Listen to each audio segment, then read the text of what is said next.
Welcome you once again. In the last video, we have talked about how to write list programming using Python. That was the 18th video.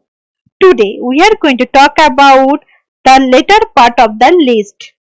Okay, so in the last video, what we have done, we can recapitulate. We have talked about how to write basic programming, that is how to create list, how to concatenate list, and how to print the elements of the list. That was the concept.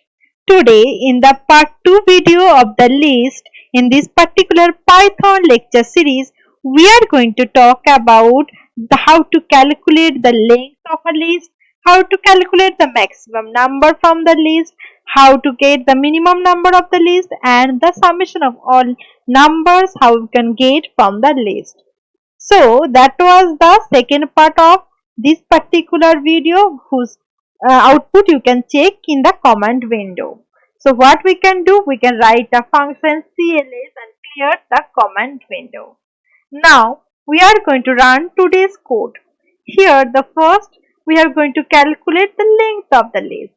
So how many elements are there in the list? 5 elements are there. So the length can be calculated by the function len. What is the maximum number present over here? Is the 7. So the maximum number becomes here max, that is the syntax for it for the code in will code, and the result should be 7.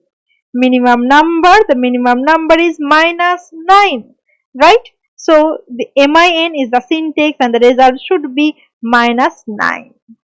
And the summation of all elements can be done by the function is2m that has been printed over here.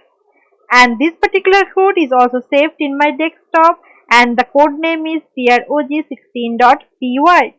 So what I can do, I can just make it 16. So just let me run it. So just check the results has been obtained as it should be, right? So 5 elements are there, maximum number 7, minimum number is minus 9, and the summation becomes 5. Now let's just change this number. So what I am doing, making the number minus 9 to plus 9. So again I am saving it, right? Now just check.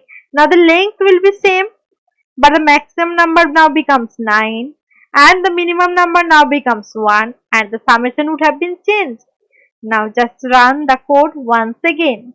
So if you run the code once again, the result has been changed and the results are correct.